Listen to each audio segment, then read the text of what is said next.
Hey everyone, welcome back to Sum Zero. Today we've got another short for you on Perion Network, ticker PERI. Ben Axler, who's been a longtime Sum Zero member, is behind the short. Published it yesterday, if I recall correctly. Ben, thanks for coming back on. Would love to hear the story. If you could just kind of quickly, just give quick stats on the company first in terms of market cap. Current your target price versus the current price, and then we can dig into your thesis. Sure. So Perion came public over a decade ago in the U.S. It was an Israeli company. It's gone through a couple name changes. It's got about $1.5 billion market cap, very low short interest, which is intriguing given everything we've found in the company, and trades over 1 million shares a day, and it's a very business that rests on a fragile foundation because 35% of it, and it's an advertising technology company, assembled through various acquisitions. And we'll talk about the recent acquisitions and why we have a lot of skepticism about those acquisitions. But it's an advertising technology company anchored by a partnership with Microsoft that's 35% of the revenue. And that's a search business. Obviously, there are very few search providers in the world, whether it be Google, Yahoo, or which is now Oath, Yandex, which we talked about. So the opportunities for partnerships there are kind of limited. And then they have a business called Undertone, which does creative advertising and a few other sort of things. But basically, look, this is a business that's highly fragile to one relationship. We find evidence of fracturing in that relationship. And if that relationship were to go away, and it comes due in 2024, so we're very close to the end of that 4-year partnership, there could be material downside, to the low single digits. But even at that, we see evidence of slowing growth, a company that's hard pressed to increase their numbers further. They had a very bad quarter, which we think is just the start of the unwind. And ultimately, we see this stock going down to the low 20s, high teens. If you look at where the cash flow they just generated, and kind of map that back to where the stock was the last time they reported such bad cash flow, the stock easily has 30% downside. Yeah, and the stock's already fallen quite a bit off its highs, and I don't know how much of that is company specific versus macro, but when did Perion hit your radar? So PERI has been on our radar for a long time. This company has, look at the historical stock charts, a lot of ups and downs. But I think what's really interesting is, again, we do a lot of work on background on management, right? The stock was single digits. They brought in a new CEO, Mr. Gerstel, to engineer a quote unquote turnaround. In his biography, they reference him as having successfully turned around another small cap company and sold it. But you dig a little bit deeper, you find out that his biography really only starts in the last decade or so. Going back over 20 years ago, he was the COO of a company that was an operational disaster that the SEC inquired and ultimately brought a revenue fraud case against 2 other executives. Now, he wasn't named, but that fraud case involved a distributor relationship that started when he started. And he would subsequently go on to call himself an operational guru, a master of strategy, world-class visionary. We're talking about a lot of puffery here. And so now he's involved with Perion.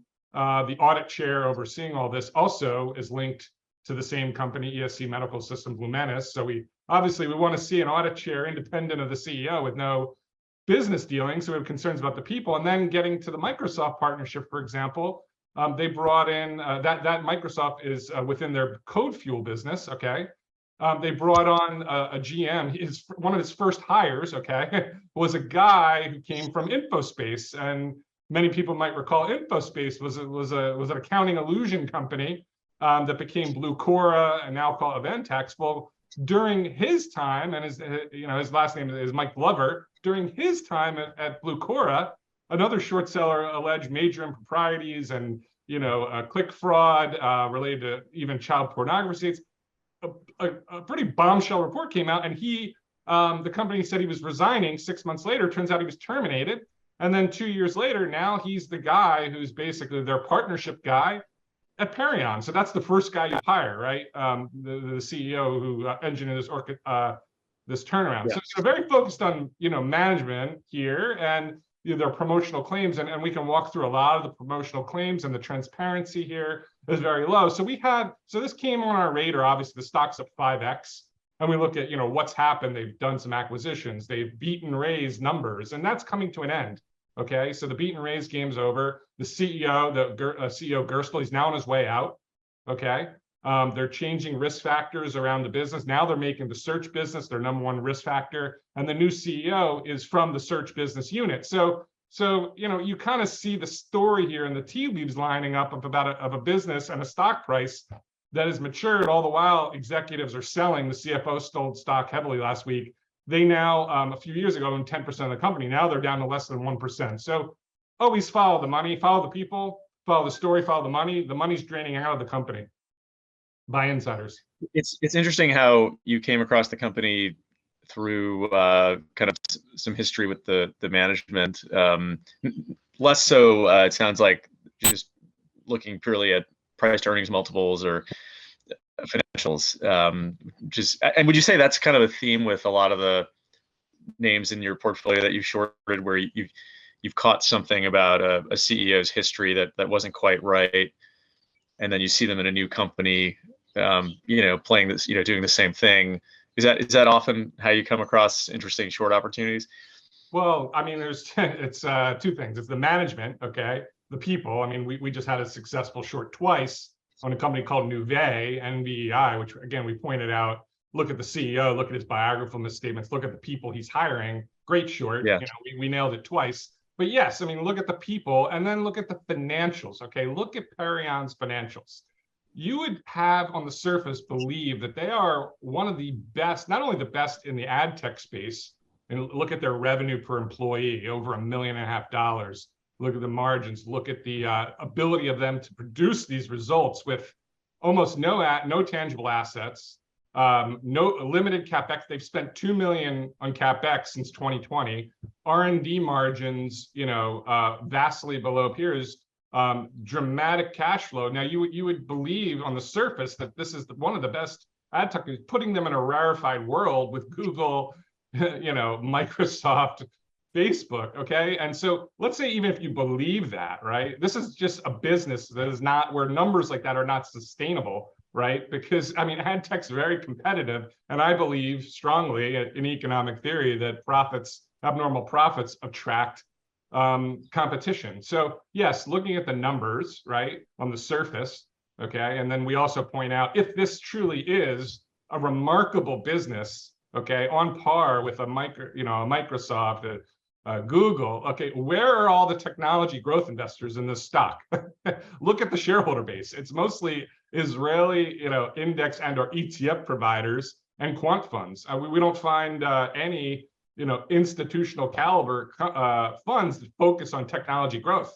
They should be all over this company, right? I mean, this is a world-class company. Were there any VCs that initially backed the business, or how was it founded? Do you know who initially? I mean, this goes back to 1999, Divya, and then they bought a business called, I can't remember, that begins with a V, and then they became Incredimail. So maybe yes, but are they currently involved today? No. And or have they found any anchor, tech funds like a Tiger Global, right? I mean, they're very well-known tech growth investor. I don't see them in this name historically. Other, tech hedge funds that are well-known haven't been involved with the name. So again, just kind of questioning the story here, right? And part of our other research exercises, we got access to similar web data, and look at the data, of the top 20 searches, it's pretty much all people searching about the stock, and the investment opportunity. We're not talking about searching about their cookieless technology, searching about their edge in search, or some of these other products they have, Paragon, AI. I mean, who's searching for it? Everyone's searching for, the stock information. So it looked to us. So you mentioned the financials are, quote unquote, remarkable. Do you have any reason to believe that there's something awry about the actual reported financials? So two things. Number one, they apply liberally gross revenue recognition that would allow you to the revenues. And in the recent annual report, they've dramatically cut the disclosures around revenue of how they apply the gross revenue recognition. So that's a red flag. Number two, obviously, the auditor cited as a critical audit matter. And every public company, the auditors now have to cite the area of most concern for judgment. They cited the revenue recognition policy. And we point out the audit fee for this is extremely low.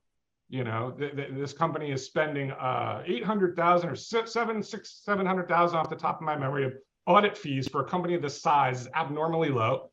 It's an Israeli auditor. And then, so on the revenue side, yes, there's some aspects here of potentially aggressive revenue, but then on the cost side too, look very carefully in the new annual report. They've now gone from saying that they use 1,000 servers to run the business to, quote, thousands of servers. And they did disclose that they used Amazon Web Services for a number of years. Now they are no longer disclosing who they're using. So there's some concerns on the cost side of the business. And if you listen to the recent Needham conference presentation on their website, they also referenced, dropped some hints about potential costs going up too. So yes, we have concerns about the quality of the revenue. We have concerns about the cost model of the business being sustainable, and ultimately, about what is the real earnings potential here. The only bull case I ever hear is that the stock looks cheap, but it looks cheap for a few reasons. Number one, because the disclosures are very poor. Number two, obviously, it looked cheap if the earnings are going down dramatically, right? And there's this Microsoft cliff coming up here too. So there's reasons why it's cheap, and we think again that if the earnings completely go away from the Microsoft, then this is a single-digit stock. Yeah, I mean that would make sense. You mentioned acquisitions earlier. What is their acquisition history, and I guess how does that play into your overall short thesis? Yeah, so this is where it gets extremely interesting. In 2020, they bought a business called Content IQ, giving it an elaborate description of what it does. And then there was a lawsuit with a dramatically watered down version of what it does. But basically, it looks like they just created content on a bunch of websites, very low quality websites, to drive traffic to some of these websites. But what really has us perplexed here is that Content IQ, again, if you believe the numbers, was doing like 18% EBITDA margins and almost 40 million of revenue with 51 employees. They put up very little money for it, and that's a theme, in the three actual acquisitions they've done under the new CEO. They put up very little money, and they structured as earnouts. And they won't tell you the revenue contribution going forward of these businesses, so you don't really know what's organic or inorganic. But where I really have concern is that this Content IQ was audited by Perion's auditor. Okay, so there's no independent. You have both the same auditor on both sides of the deal. Okay, so there's evidence to suggest here that this is a related party deal. Upon accounting consolidation, 9 million of receivables just vanished from Content IQ. So why would they vanish if these were receivables from Perion to Content IQ? That would make sense to eliminate them. Is my hypothesis. But so that's a real concern here. And then they gave the executives an $11 million retention agreement for a business that had something like 35 million of revenue and a small amount of EBITDA, to have such a huge retention for basically what looks like people writing a bunch of websites.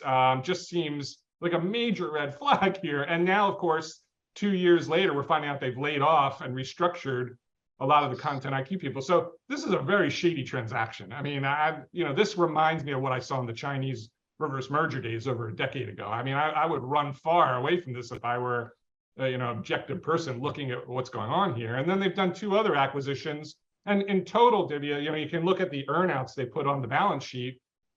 It looks like only one of them on the surface has done well, because these earnouts are not being paid out, right?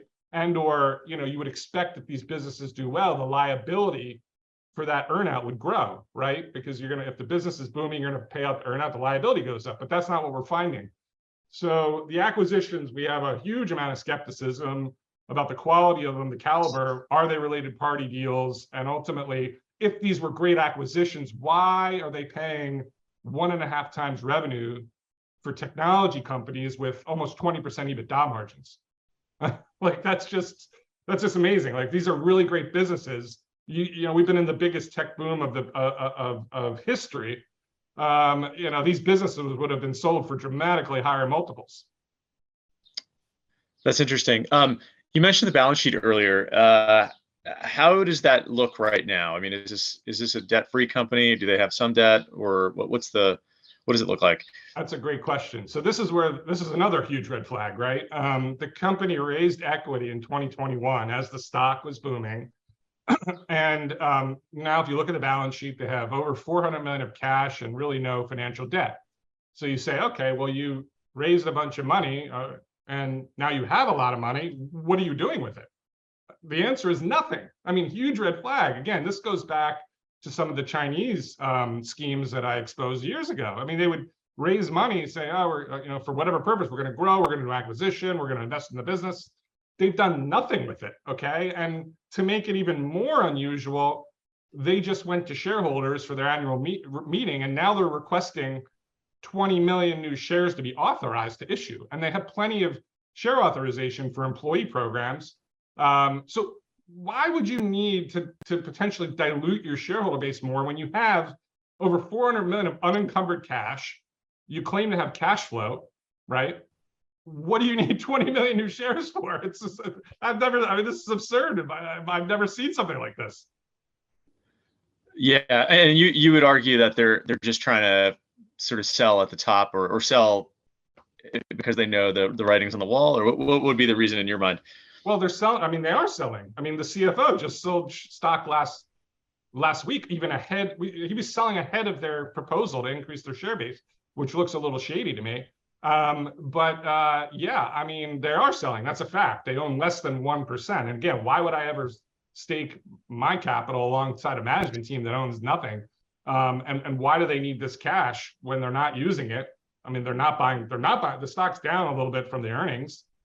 They're not buying back stock with it. They want to issue, they want to issue more stock. They're not buying more stock. Like, let's I'm curious to hear more about this sell side take on the stock. What is Wall Street saying about this name? Who's covering the stock? I'm curious what brokerages are even covering the stock. I mean, it's fantastic, right? I mean, the biggest bull is the Needham analyst who was promoting the AOL Time Warner story, and we know how that ended up with fraud allegations from the SEC about revenue and metric misstatement, right? That's the Needham analyst who's the biggest bull. And we have a page on that in our report. It has a $42 price target, and even this week reiterated the target. So look, this is not Goldman Sachs analysts saying buy. These are lower tier broker analysts that have a consensus 25% upside, but none of them have explored what we've explored in our report, and that is what happened between Microsoft and Yandex. Okay, Yandex, again, there aren't many search providers. This is a small industry, and in 2021, after they re-upped the Microsoft partnership, they talked about new monetization, growth vectors, and they put Microsoft Yandex there. Okay, Yandex appears on their website. We did a web scrape. Yandex just disappeared from their website. Okay, so they lost a Yandex partnership. And what does that mean to the numbers? Well, this past quarter, their revenue per search per day imploded, absolutely imploded. And this company does not give you enough transparency or information to really understand why. Their RPM, which is the impression value, was going up for multiple quarters, and then it implodes, and they don't say why. Okay, and how much of that was being driven by Yandex or Microsoft? Yeah, Microsoft's their biggest customer. You would think that in this in the revenue reporting, they would say, and we did XYZ for Microsoft this quarter or for the year. They don't give you any transparency, which is just mind-boggling. How do you make an informed decision about the direction of this business if you don't know how the relationship with Microsoft is going? And this is where, again, we think our research adds value. Last year, they won the Global Supplier Partnership of the Year with Microsoft Advertising. Okay, global. They put out a press release. This year, guess what? Microsoft didn't even nominate them for the regional winner. So I don't think they can win the global if they haven't even won the regional. So you go from being the top supplier to to not winning any award. Huge red flag. We talked about Yandex disappearing from the website and being listed next to Microsoft as some sort of partner. Disappears.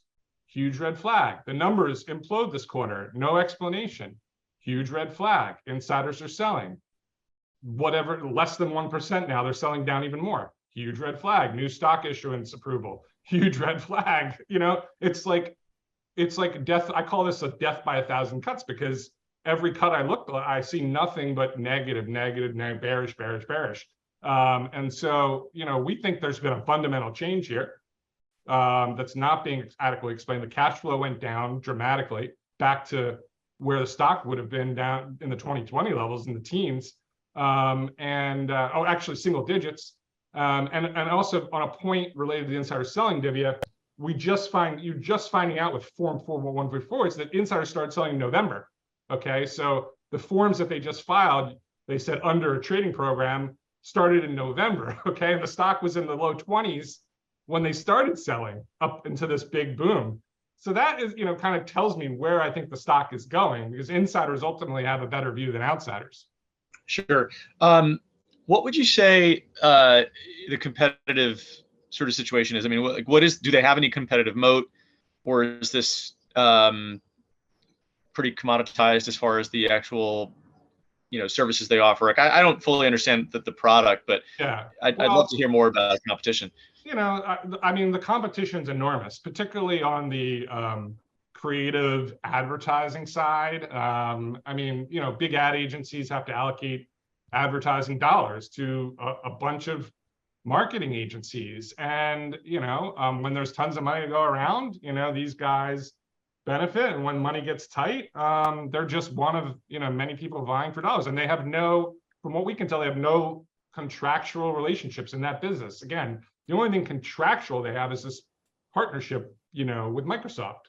And that has a cliff coming up in 2024.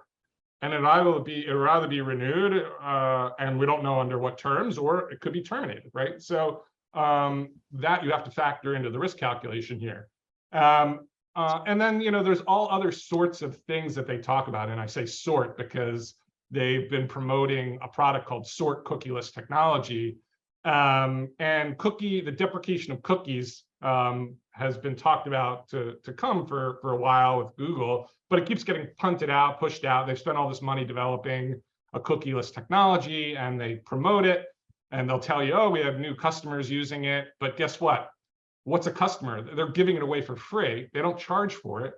And as part of our concerns with this business, they don't tell you the churn. So, they'll tell you customers grew or new customers, but they never tell you how many customers they lost, or so understanding a software business or a tech business, you want to know customer churn, no disclosure. So it's an elaborate stock promotion, we believe. I mean, they do have a product, they do have a business, but it seems to be more about the promotion. And we give another example how they talk about the awards they won with the cookieless technology, but one of the awards was for the video advertising, so they promoted it. So they won an award for the advertising, not the technology. And then the other awards, it looks like they had to pay judges, kind of like, okay, a little bit promotional here. But at the end of the day, the technology to be adopted, there's no real need to, because the cookie deprecation hasn't lasted. And then the other part on the technology is they have this iHub platform, which is this technology platform taking all these data signals between social and search and matching supply and demand. And you look at it, and the last quarter, they changed the arrow diagrams of which way the model works with no explanation. And you're like, wait a sec, supply, demand, and now it's supply, demand. Now the arrow's going this way. You're like, wait, what is going on here? And they took the Microsoft logo off the chart too. So again, I think there's more sizzle here than steak in this whole story. And I think once people figure it out, take time to digest the report and kind of see red flag, it's not even green. I see no green flags. I mean, if I saw some insider buying, maybe, but it's nothing but red flags across acquisitions, across metrics they provide, across the Microsoft relationship. insider behavior, stock behavior. It's red flag after red flag. What about so what about valuation? How would you frame it? I mean, when I looked them up on Yahoo, I think it was showing 13.7 times earnings, but who knows what the E is. But I'm curious what your view on the valuation is, and kind of where you think maybe it would be somewhat reasonable given its growth prospects, or if you really do think it's just kind of a melting ice cube. I think it's a melting ice cube. I mean, the prospects here. Look, at the end of the day, this thing could trade down to cash. If the cash flow starts going negative, and the Microsoft business is impaired, then this thing trades down to cash per share, right? I mean, and what they have 50 million shares, 400 million of cash. I mean, you do the math. Certainly, there's ample examples of tech companies that, once they lose their technology edge, trade that way. And that's where the stock was before all this acquisition stuff and came about, and the new Microsoft partnership and all that sort of stuff. So yeah, I mean, look, but even on its own, we see the valuation multiple normalizing towards the historic average, because the growth rate is clearly getting normalized and the cash flow is coming down. So just assuming what is the historic average that you're referring to? It's in our valuation section on the slides. It's this is like a sub 6 times EBITDA multiple business. Got it. And if it reverts back to that EBITDA multiple, you think the stock trades below 20 a share? Yeah, I mean, look, even let me pull up. But again, I'm even being very liberal here. I'm saying just let's assume that the EBITDA projections for 2024 are achievable, right? And analysts have not moved the numbers at all, and we're showing you they lost a partnership in Yandex, and which they were promoting, they lost it. And yet the numbers haven't come down at all to reflect any loss of a partnership. So even assuming the EBITDA multiples hit for 2024, and this thing goes to roughly at or slightly below the historic average multiple, you get to the low 20s. Yeah, that's interesting. On catalysts, is the biggest one the 2024 catalyst, or are there earlier catalysts that you see in 2023? Well, I mean, I think continued evidence of the earnings being poor and going down, and the cash flow. Look, I look at the cash flow. Again, we look at accounting metrics, the quality of the net income to the cash flow ratio. That's signaling a bearish. It's now heading below 1, meaning the cash flow is falling below the net income. After a period, it was. Yeah, we're looking very much at the cash flow. And we don't, again, look at the revenue per search per day, went down dramatically without any explanation here. That's a huge red flag. And that, if that continues, even if that stabilizes where it is or continues downward, the business goes potentially cash flow even or negative. That's quite telling. Ben, anything else before we close up? Any other points you want to make about the name that maybe we glossed over? Yeah, I would just say, I mean, I've looked at a lot of businesses. We've cited some examples of other companies similar to this that we've had accurate calls on.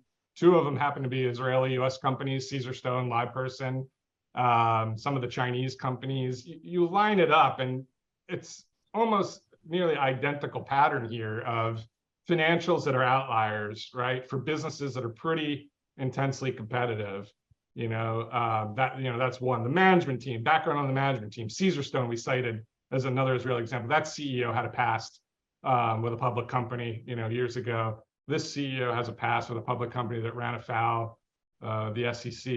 He wasn't charged, but again, bad fat pattern there.